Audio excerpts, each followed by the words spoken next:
The following is a production of DallasCowboys.com and the Dallas Cowboys Football Club. How about them Cowboys? Yeah! Go Cowboys! This is Girls Talk, Boys Talk, presented by Jigsaw Dating, preferred dating partner of the Dallas Cowboys, and broadcasting live from Dallas Cowboys World Headquarters at the Star. Now your host, Nicole Hutchison. Cowboys Nation, happy Friday. Welcome into Girls Talk, Boys Talk, presented by Jigsaw, the preferred dating partner of the Dallas Cowboys. In the SWBC studio, I'm Nicole Hutchison alongside Aisha Morrison, Jess Navarez, and Christy Scales. I did a singing yesterday. I heard. Yeah, I listened.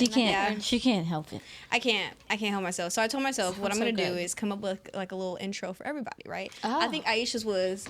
you did it yesterday. Was like Aisha, that wasn't it. That's not his name. That's how my intro Was it on another podcast. Really? Goes. Yeah. Okay, I gotta be Oh, there different. you go. Aisha, Okay. Aisha. Oh, there it is. All right, There here it we is. go. That's a little song. All right, Jess, I gotta come up with something for you. Chrissy, I gotta come up with something for you It has too. to be very Okay. Taylor Swift-esque. You might need some to tweet inspo. us I'm out. gonna need some inspiration. That means I'm going to have to send you all the songs. it's fine. Darn. It's fine. Don't do that. It's okay. Oh, I It's will. okay. It's Oh, all girl. right. On that note, we got some good news. We got reports say Yeah. There there's you go. good news in the mix. Talks are being, there's been talks of the possibility of the Cowboys having Dalvin Cook get some playing time against the 49ers. What could this mean? What are you looking forward to seeing out of Dalvin Cook? I'll start with you, Jess. Yeah, there were some whispers about it kind of all week, and we're kind of holding it close to our chest here because we like to gain trust of our sources here, and we like to keep that trust once we have it. But I can say there was multiple people that I trust with this information that were talking about it earlier in the week. So it's something that they have had in their mind, and it came post conversations from the bye week with the evaluations and everything that we had thought would happen. And so because of that, what I expect is I feel like you're finally going to see what we've been asking for, which is the 1-2 punch approach in this offense with Rico and Dalvin. And then personally, I could see them going back to Zeke's roots of being a red zone guy, because that's really what his strength is. And he knows that, and Dak knows that, and this offense knows that. And to be honest, I feel like he can easily gain the respect of opposing defenses with that identity once again. So for me, what can Dalvin Cook bring? Well, a legitimate run threat to this offense, and kind of see if he's the missing puzzle piece that you need to get it going and establish a run game within it. Like that. Christy? Yeah, I think that I expect that he will play, but as a practice squad player, the elevation is not due until Saturday afternoon. And so nothing is going to happen until Saturday afternoon, just before we're taking off for San Francisco, because you can only elevate 2 players from the practice squad each week. And we want to get through the Saturday practice, the coaches do, and make sure that, for example, Eric Kendricks, who missed the game going into the bye week with shoulder and calf injuries, was he practicing this week? Yes. You're hoping that he can play? Yes. But you want to make sure that he can get through a Saturday practice. Is Deron Bland? We'll go over the injury report in just a moment, but there can be setbacks in practice on Saturday, things that are unanticipated. So I'm just kind of tapping the brakes just a little bit, because an injury situation at another position may affect whether or not you can use one of those 2 elevations on your running back to get Dalvin Cook up to give that running back, give the rushing game a boost. But unless there's some kind of setback, yes, I totally anticipate Cook to play on Sunday. Real fast, Aisha, the injury report actually just came out to us. So Deron Bland is listed as out. Kalen Carson, questionable. Eric Kendricks, questionable. Michael Parsons, of course, ruled out. Jordan Phillips ruled out. John Stevens ruled out. Nick Vigil is questionable, so does that change? Well, it's just that if you have two linebackers questionable, Right. Vigil and Eric Hendricks, and so do you need to go long at linebacker? But Deuce Vaughn has been inactive the previous couple of games anyway. Yeah. But if you're down Deuce Vaughn and then you're down John Stevens at tight end, and they'll probably make a roster move with that possibly tomorrow. Anyway, that's your chance there, is taking maybe that tight end spot and giving it to Dalvin Cook. But the situation at linebacker has me a little bit worried. Okay, but quick question about that though. But if they do the tight, if it's the John Stevens thing and something happens with that, that would open up a spot and take away kind of your stress about the previous point. Yeah. I mean, Stevens has been a guy who's been inactive anyway this season, but. Yeah, and I don't know that you can always sign a guy to the 53-man roster, right, and not go with this practice squad thing. So if they think the John Stevens deal is going to be long-term and you put him on IR, then that opens up a spot on the 53-man. Yeah. When's the trade deadline? November 5th. Yeah. Soon. When's that? That's the week after next. Yeah, you got a week and a Soon. half. You got a week and a half, basically. Okay. What are you hinting towards, No, Aisha? I'm just saying, like, this is, to me, this speaks to them trying to get information. They're also trying to try something. I feel like when you look at, like, what card could the Cowboys pull at this point? We've already seen the offensive line shuffle. Like, they've already, done as much as they could at the secondary, like the corner position. Like, there's not a lot of cards to pull as far as, like, well, this is something people aren't expecting, or this might give us some, some punch or whatever. I think that's a lot of why we're possibly getting the opportunity to see Dalvin Cook, is that, they're about that time to where when you getting close to the trade deadline, there might be some decisions that have to be made in consideration to that position possibly, but also too, this just feels like they're throwing some things at the wind, trying to figure out how to get this run game going, but this game is also really important. Both of these teams are looking at their season, and this is a pivotal point for both of them. So I think it also speaks to the urgency that they have. And from what you ladies have talked about in the locker room this week, you can feel that urgency within them. So hopefully, I'm really hoping that it does kind of give them a boost. San Fran struggles with outside runs. Guys bounce to the outside, which is weird because like we already know, like, he's everywhere. So, but they struggle with some of the outside runs, just like the Cowboys. So the defense, I think that if they can find some things to do with him, that maybe they can open up in the run game. How do you see them using Dalvin Cook? Because something that, a lot of the guys in the running back room have talked about is the lack of rhythm that they've seen earlier in the first 6 weeks of the season. So how do you see them sprinkling Dalvin Cook in, mainly trying to give Rico Dowdle some reps, but also trying to find opportunities for Hunter Lipke as well? Yeah, I feel like he'd probably be your first and second down guy. Hunter Lipke'd probably be your third down guy, is what I'm thinking. And then you can even intertwine Zeke in that third down, depending on the situation, right? It's all situational. I can see them between the 20s using Dalvin and Rico, obviously. Rico's a given when we're talking about this running back room. We know that. But I wanted to go back to, real quick, sorry, I just didn't get, good. I haven't been on the podcast since the John Stevens news came out. And so I wanted to make mention of it because he's somebody that I made sure to talk to a lot when the team came back from training camp. And my heart shatters for him because he was so excited to get back from the ACL injury. Like, I would purposely go check on him, and he's pretty quiet. So at first he was just like, who is this girl, like, in my face, being annoying, talking about how tall I am, like, what the hell? But he was so excited, and one thing he talked to me a lot about was really his mindset and having to change his mindset going through this injury, and how it made him mentally stronger to kind of overcome it. And so I have no doubt that he'll do that again. He unfortunately has been in this situation before, and so he knows how to get through it, and I will say he trusts the training staff and what they're able to do for him. So I just wanted to make mention that because you were talking about it, Christy, and I just haven't gotten to speak on it, and it's weighing heavy on me because he's a player I've really been wanting to see, and I was kind of tracking if he would be active at some point soon. And from the whispers I heard, that was kind of in the works. Yeah.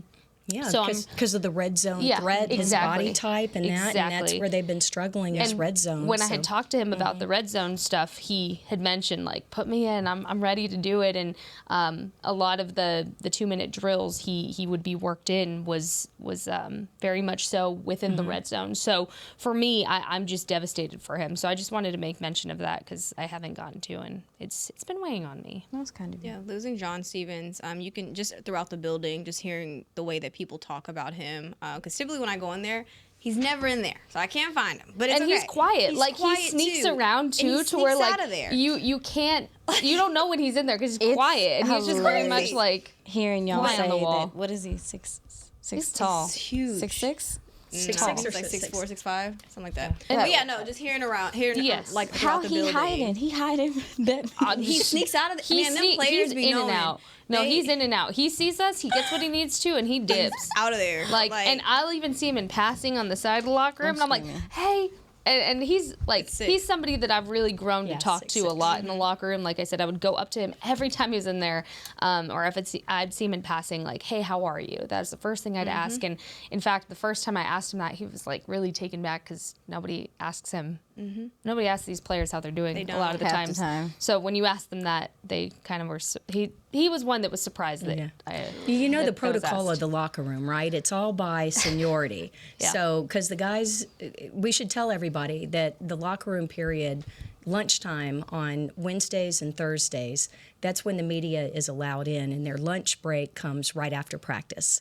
And so, for some reason, a lot of the players don't like to hang out in the locker room when there are 42 media members in there ready to put a microphone in their face. So, I mean, that's what they're doing. a great way to put it. I talked to them so- about Taylor Swift songs. yeah, and the way that the locker room is shaped, it's Izzy's a shaped secret like a Swiftie. football. Don't let him tell you otherwise. In the middle on one side, like the laces side of the football, that's like the showers. Yeah. And but each end, one goes to the equipment room, one goes to the training area, and you know the seniority of the football team by who's on the end So they at can the dip. point of the ball, because they want to In get and out. in and get out. So on one side, it's DeMarcus Lawrence. And CJ Goodwin and is Oso on the Digizou opposite was side. opposite him, and then CJ Goodwin Jake and Ferguson. Cooper Rush. Oh yeah, Cooper Rush. Now you say, wait a minute, Dak and Zeke have been there longer, or almost as long. Dak is right in the middle. We would be right, the shield of the football, right at the middle of the football. He's right in the middle of the locker room, and Zeke is just a couple lockers over from him. But CJ, Cooper, and Osa all got promoted this offseason to the spots on the end, so they are they can get away from us by quicker. seniority. Yeah. I hate that for us. I'm I just do kidding. too. But no, I should briefly mention just the sense of urgency, and something that I had found. Shout out to Kyle Yeomans for this one. Is that since 1990, teams that have made the playoffs, this is the percentage with a 3-3 start, 35.3% of teams have made the playoffs. So clearly the sense of urgency is there for the Cowboys. A 4-3 start, 49.5% of teams have made the playoffs since 1990, and starting off 3-4, 19.2% have made the playoffs. So you're telling me there's a chance? I'm telling you there's a chance, but I don't want to see that 3-4 chance of 19.2%. So Yep. at all. But we're going to go ahead and take our first break. Up next, we're going to talk about CeeDee Lamb and Dak. What more do you need to see from this duo coming up next here on Girls Talk, Boys Talk? It's the official men's skincare brand of the Dallas Cowboys, Jack Black. And right now, Cowboys fans can get 15% off their $75 order. Plus, because every deal needs a playmaker, your order will include a free 5-piece skincare set and free shipping. The Jack Black Playmaker is 4 of Jack's favorites and a full-sized intense therapy lip balm. Make a play for the Playmaker at getjackblack.com/Cowboys with the code CowboysVIP. That's getjackblack.com/Cowboys with the code CowboysVIP. We know that juicy, cheesy, grilled to perfection burger sounds amazing, but it does sound like something is missing. Pepsi, baby! The yin to this burger's yang. Burgers and Pepsi go together like Well, like burgers and Pepsi. This perfect blending of flavors makes every bite of lettuce, every sesame seed on the bun, and every sip of that crisp, refreshing, ice-cold cola a journey to Foodtopia. Burgers, better with Pepsi. That's what I like. At Jigsaw Dating, we obviously want the Cowboys to bring that 6th ring home. But to be honest, we're more focused on finding the person who will put a ring on your finger. That's why we created a dating app that reveals your face through meaningful conversation, so you can date deeper.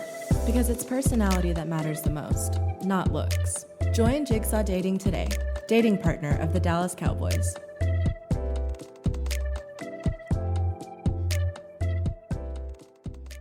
The Dickey family always mandated that the only Polish-style sausage worthy of their restaurant must have high-quality coarse ground beef and pork, rich spices, and fresh natural casings. We still serve it to this day, and it's so popular, Dickey's sausage has been named the official sausage of the Dallas Cowboys. The perfect matchup on game day. Dickey's Barbecue Pit. No one outsmokes us. Order at dickeys.com. For groups, call 866-BARBECUE. Dibs on the ribs.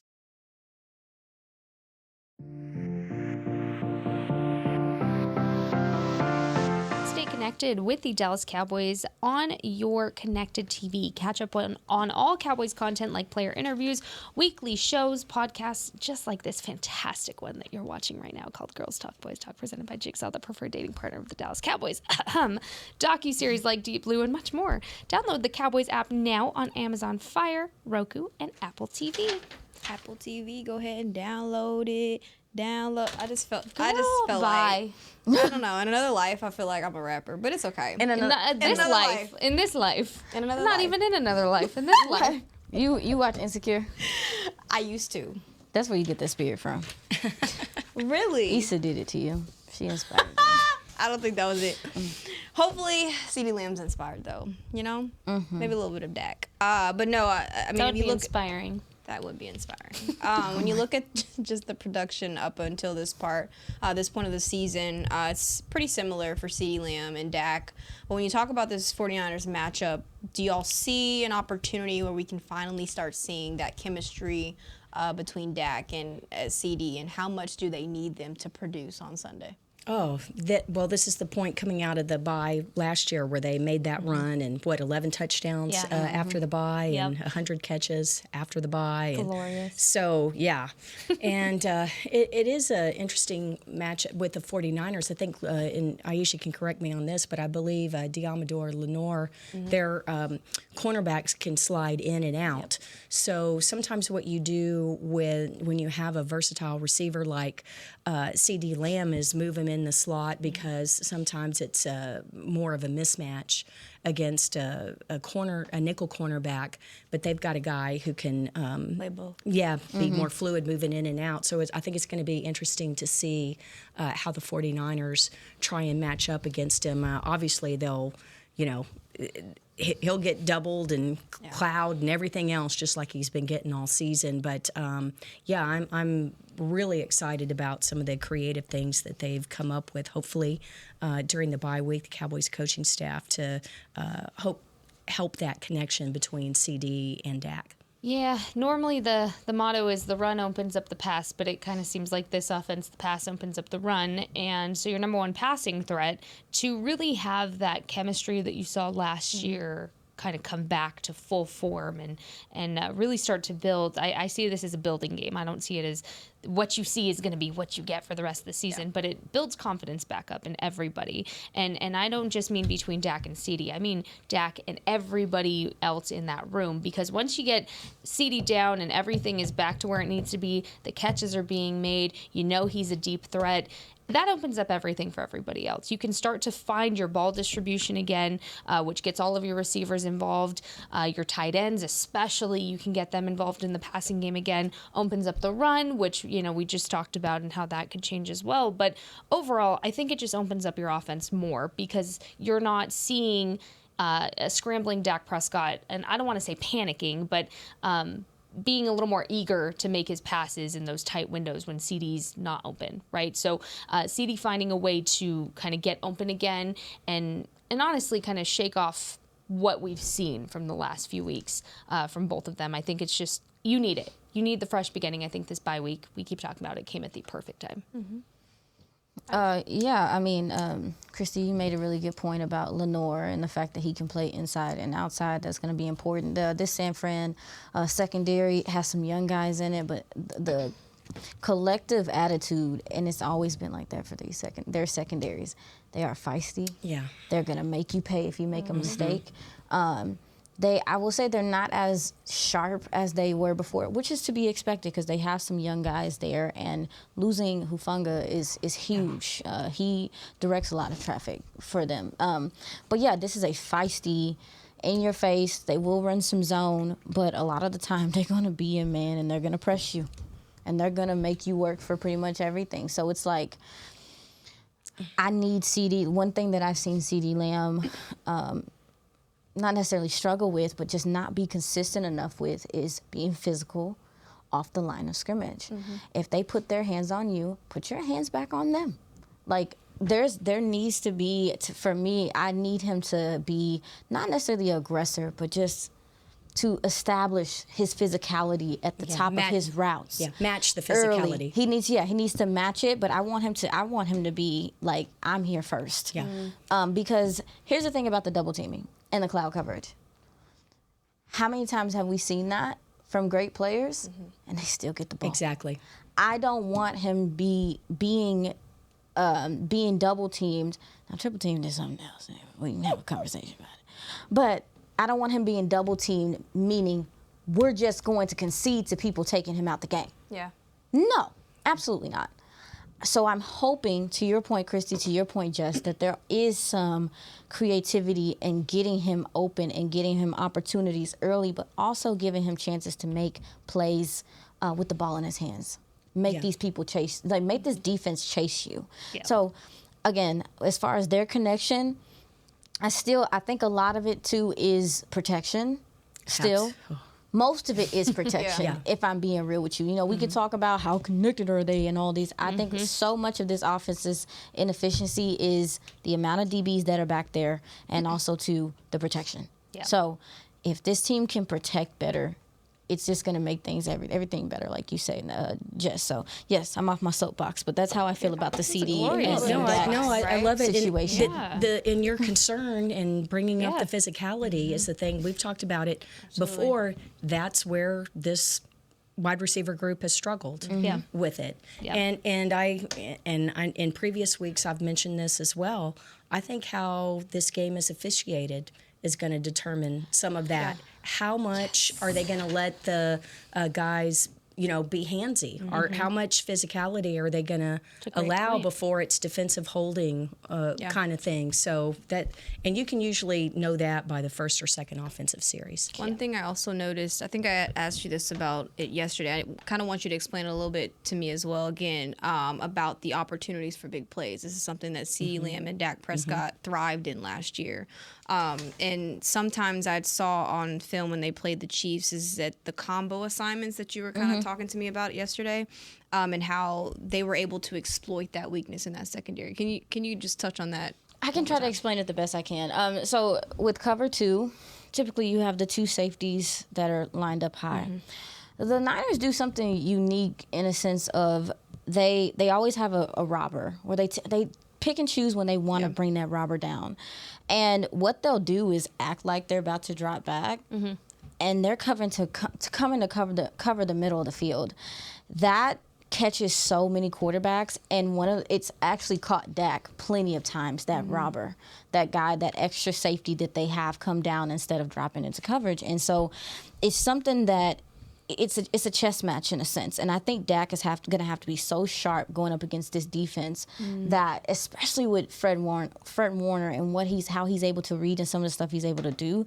I mean, a lot of teams do it. They just do it well, and they're also very smart in the timing of it. I wonder if they give their players the choice.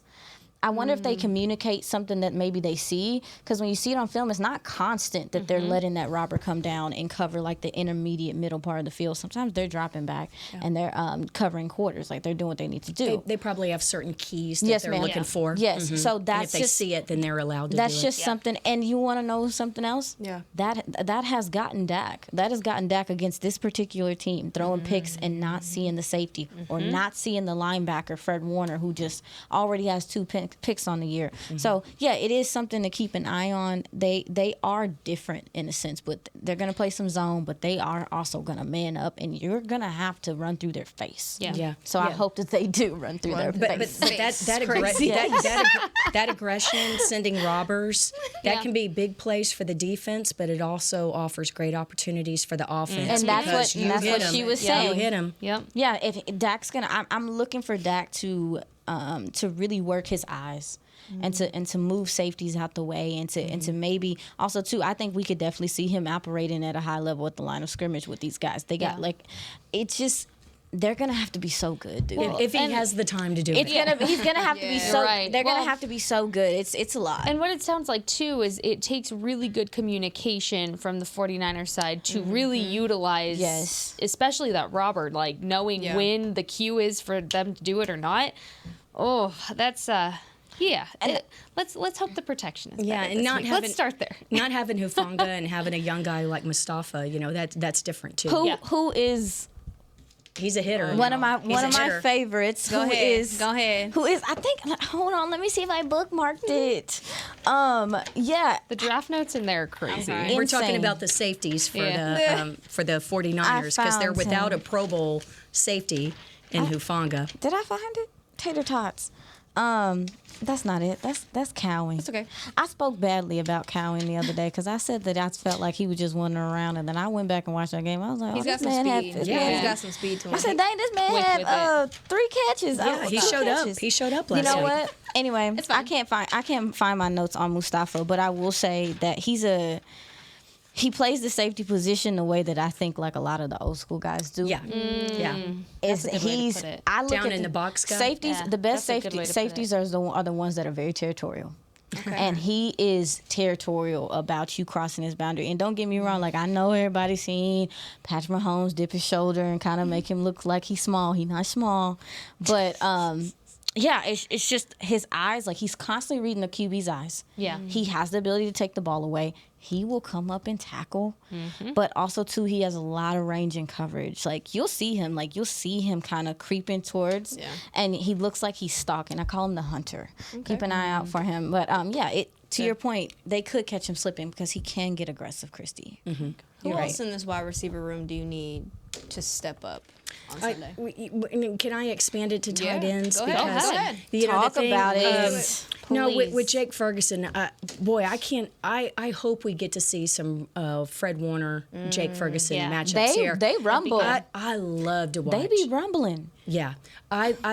Fred Warner, if you want to watch how football should be played, watch Fred Warner, the linebacker for the 49ers. He is outstanding. I know that Bosa gets most of the, Warner gets a lot of attention from football people, but I'm telling you, I love to watch that guy. And he can cover. You know, when you have these cover 2 defenses, these Tampa 2 kind of styles, what happens is a lot of times a linebacker will get on a tight end. And the way tight ends now, the George Kittles of the world, the Travis Kelce's, that's often a mismatch in favor of the tight end because they're a little more like a receiver than the old style Jason Witten, big guy who can block as well. But with Fred Warner, he can cover. Ferg, he didn't have receptions in some of these games, like the times that they played the 49ers, but he be routing him up. Like, they battle with each other. You can tell that they both have a lot of respect for each other. Yeah. But I do think that you can place the ball behind Fred and there's some space there. Yeah, there's some... And get that yardage. He means... Fred misses... Tandems are important. Like, I'm telling y'all, Fred is playing good football, but you'll be watching him and you'll see him be like...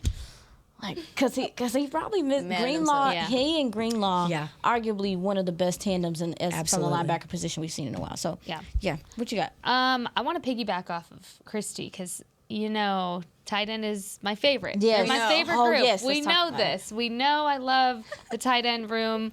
Tight ends are just, that's how I got into football, was respecting Jason Witten's game, and used to hate it. I love Do you that know for that? you. I used to hate football. Wow. There's a world in which that happened. And then high school Jess was like, oh, wait, no, this is fun. Anyways, but what I will say, Christine, to piggyback off of you, is I want to see that entire tight end room step it up. And the dropped passes, the missed opportunities that have come within that tight end room, they're aware of. Everybody's aware of it, but especially them in that room. And somebody that I really am hoping to see take advantage of this opportunity that he has this year is Brevin Spanford, because Nicole and I were talking about this off the podcast yesterday, was, with John Stevens being now questionable and for the meantime and likely out for a long extended period of time, your big body tight end is now officially Brevin Spanford. And because of that, you have to use that to your advantage. And I just feel like he can be such an asset. You talk about red zone problems. I've talked to Brev about it, and he's always told me, give me the ball in the red zone. I will make the play. Just give me the chance. He's eager. His size is the advantage there, and he's definitely a guy I want to see a little bit more integrated in the offense. But, in fact, this whole tight end room, because you even look ahead to next year, competition stiff. This is where they need to start fighting for their jobs and their positions. I want to see the aggression from them. I want more than one reliable tight end. I want Jake Ferguson, obviously, to start being back to Jake Ferguson form. And I know he's been dealing with that knee issue, and kind of seems like since then things have kind of slowed down for Jake a little bit. But I want to see viable tight end threats, and not just in this blocking game. I really want to see the entire offense open up because they're viable in the passing game as well. And that includes Hunter Lipke, because technically he's a fullback. So that part. He's included in that. I agree. Somebody got to step up. Like, we've been saying this is training camp, which is insane. Absolutely. It's insane. Like, the tight end 2 position for some other teams is like a blessing. Like, these guys having 2 tight ends that can go out there and block for you and also maybe do some receiving things for you is such a threat to opposing defenses. And to your point, Jess, like, it's a huge red zone threat. I actually touched base with Brevin as well, because I was really deep into his college film during the draft, and I was honest with him when I spoke to him about, like, I wanted to see if he was going to be honest with me about his blocking and because that is what, again, he has the ability to do some receiver things. He's naturally athletic. He's naturally athletic. He didn't get to display that as much as I thought he maybe would want to in college. Yeah. So I know that's something, to your point, he wants to show here. But in the blocking game, he was a terror at Minnesota. He was a huge part of the success in their rushing attack. And I did not see that from him in the preseason and stuff. So I wanted to see if he would be honest with me, and he was, about where he felt like his blocking execution was and what he needed to work on. And I didn't have to pry it out of him. So to your point, I think it is a good opportunity for him, even on a minimal level. If he has to chip, you better chip. You gonna chip Bosa. You chip. Oh, and they got Leonard Floyd on the other side too. This is and to your point, this is a big opportunity for whoever goes and gets it.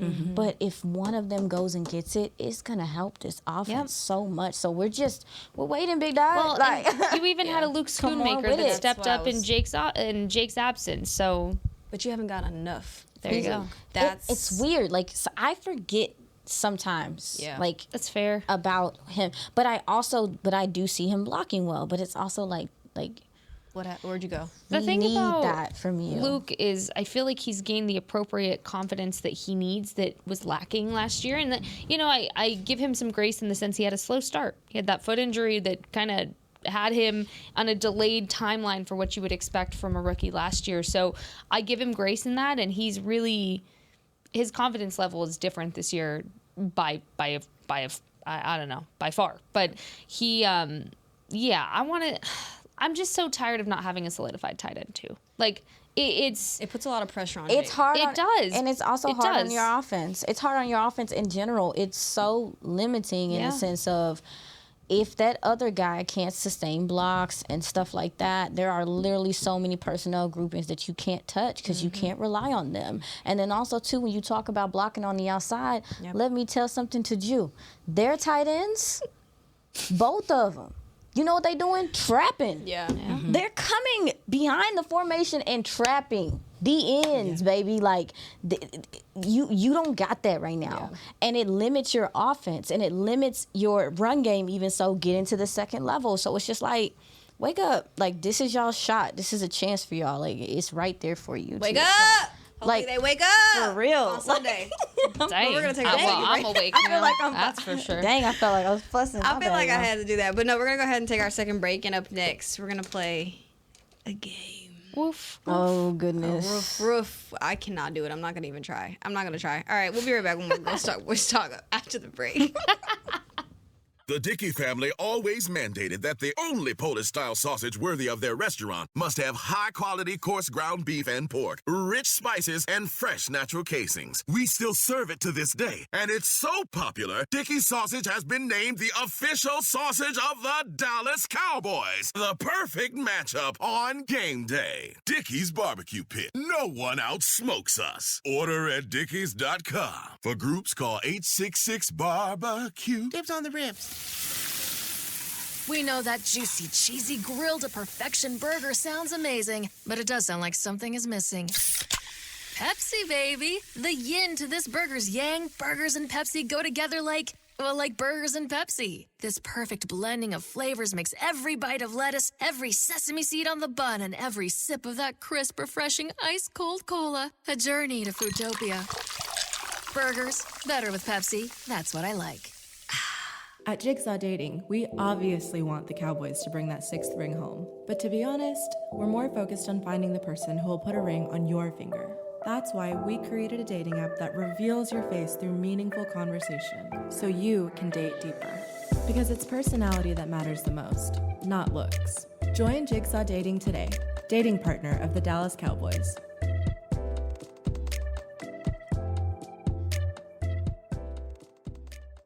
It's the official men's skincare brand of the Dallas Cowboys, Jack Black. And right now, Cowboys fans can get 15% off their $75 order. Plus, because every deal needs a playmaker, your order will include a free 5-piece skincare set and free shipping. The Jack Black Playmaker is 4 of Jack's favorites and a full-sized intense therapy lip balm. Make a play for the Playmaker at getjackblack.com/Cowboys with the code CowboysVIP. That's getjackblack.com/Cowboys with the code CowboysVIP.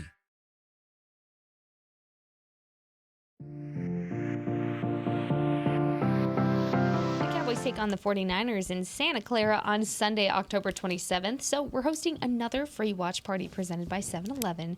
Join us at the Miller Lighthouse at AT&T Stadium to watch the game with Cowboys Nation. Cue Thunderstruck while you're at it because the Dallas Cowboys cheerleaders are performing and Rowdy will be there too.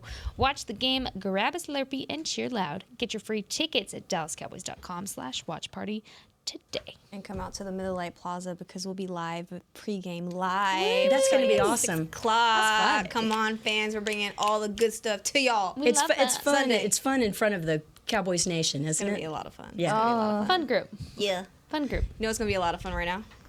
This game. This game. Oh! Let the dogs out. Who? Copyright, sorry. All right. Wow. We did. We We're about only- to. We're about to let We the only dogs got out. one bark and Roof. They say that they're the dogs. ma'am. The Cowboys was say not they got dogs convincing. in them. What kind of dogs do they need to be on Sunday against the 49ers? Okay. I want to know your answers. All right, let's go. I'm ready. Y'all ready for this? I was born ready for this game. Roof. Oh, Dog that was lady. bad. Well, then Jess gets to go first. Jess Let's goes go. first. Dog mom and me. is Trayvon ready. Diggs. Who you got? Okay, hold on. I gotta scroll up to the name. Wait. I'm screaming. Wait.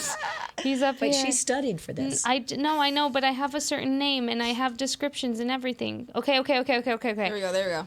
No, wait, that wasn't it. Okay.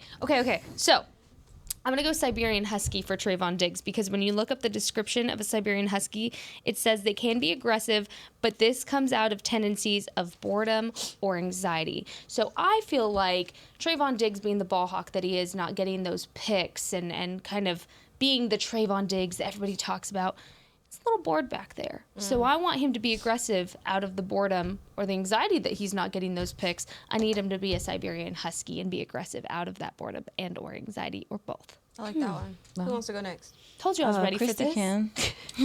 Okay. Okay. Oh, on Trayvon or Trayvon a new Diggs, person? Okay. See, I was thinking something separate because I was going to say, when you said Trayvon, I was thinking cattle hound of, that's a good one. making sure that you're keeping people in their gap and not letting them get out and get past you. And so, Love that. yeah. But I do like the aggressive part of it because what have the Cowboys not done well this year? Tackle. Take the ball away. Well, that too.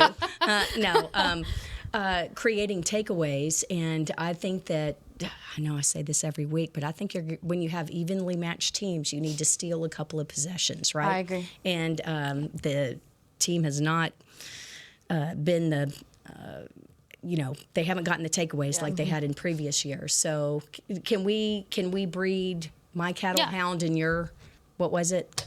And Siberian Husky. There we go. Okay. What that one look like? So we're gonna have a mutt. no. We're gonna have a A mutt. mutt is A mutt. It's gonna be that's Trayvon Diggs that's gonna on keep Sunday. the cornerbacks and thing, but then also be aggressive enough to get a takeaway. Yeah. Hey, I'm gonna just throw this out there right now. I got no dogs, so I got the descriptions right here. All right, let's go. American Kennel Club, but it's okay. I'm gonna go with a pit bull only because, we've seen the hesitation that you've kind of mentioned with as far as his tackling and why you can kind of tell that the injuries kind of brought that about him. But I think I would like him to be more aggressive as well. And I want to bring that Rottweiler, that pit bull-ish-esque out of him, just to be physical with these receivers. So I'm gonna go pit bull.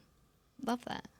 Aisha. When You were hoping we forgot about you. Nah. She was like, we can move on. No, I had to confirm something. So, when I was a kid, I grew up in Louisville, part of my life, and there was this guy that had this real tall fence.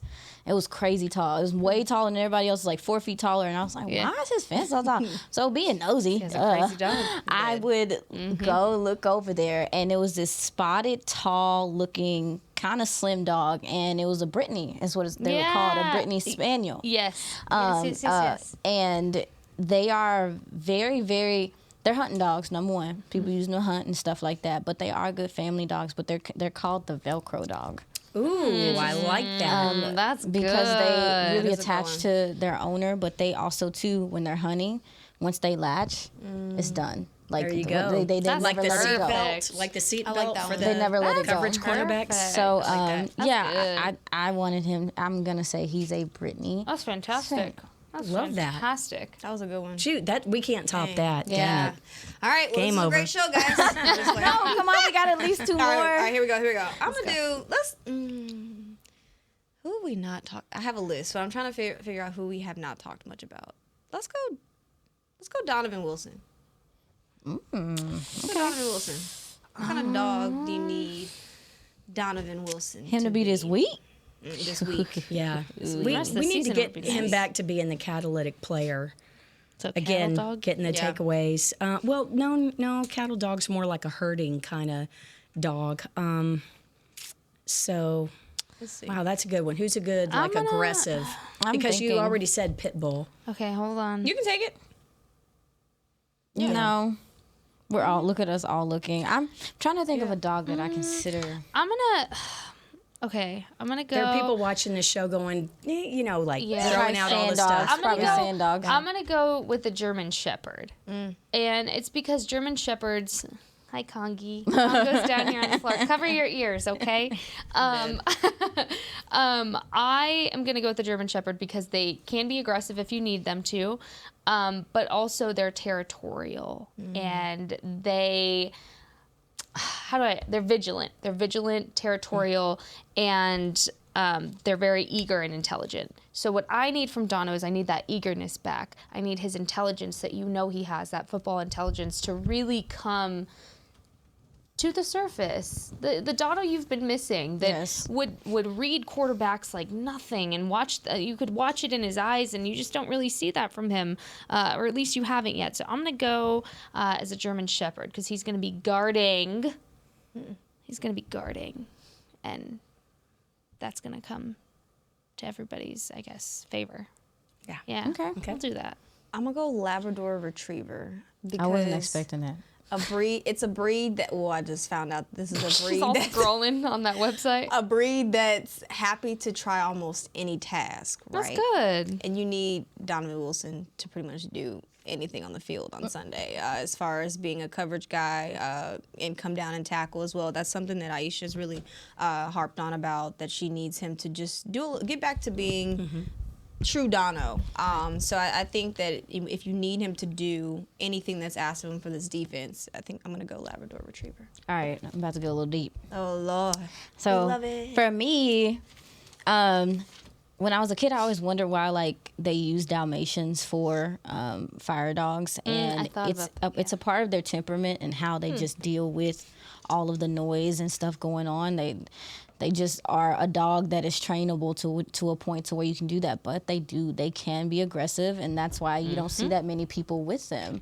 So it's like Donovan, to your point, he has been a Swiss Army knife for this defense for a while. He does multiple things. He plays at the line of scrimmage. He can play the deep half as well. And so I'm looking for him to show us his spots again. I feel like Donovan, when he first got here, it took a while. I don't know if you guys remember, like, it took a while for people to recognize his potential. I thought Dan Quinn did a phenomenal job kind of pushing him to a point in his career that I don't know if he was sure about with the injuries and stuff. And to me, I think he gained his spots in that defense and what he was able to do. I mean, I think he had 4 sacks one year. Like, it was impressive. Yeah. I'm looking for him to show us, like, that he can block out the noise and go do his job and play the run and do what we need him to do, and also to be aggressive, be that tone setter that you have been in previous years. So I'm gonna go with a Dalmatian. That's I like good. that. That's good. I like that. Good. All right. That was Next. great, guys. This is great. Oh, I thought That was fun. It's time to go, ladies. We're gonna have to. Yeah, we gotta We gotta do that every Friday. This is our show every Friday. Okay. We're doing. All right. Who There's let the a million- I'm gonna have to dogs call my out? veterinarian and get a list of dogs. No, we should just start. Like, it's actually really dope to like go look at all the different dog breeds. Like, I used to watch the dog show. dogs. Did you just watch the dog show? Oh, I leave the dog channel on for my dogs when I leave. But next week I have to study falcons. Ooh, maybe we should do a different type of. No, You know what? We're not gonna do it. What do I look like? A zookeeper? On that note, Are this you has joking? been great. This has been a great show. First, Nicole Hutchison, Aisha Morrison, Jess Tavares, Christy Scales. We will be back here next Monday. Bye. This has been a production of DallasCowboys.com and the Dallas Cowboys Football Club. How about this, Cowboys? Yeah!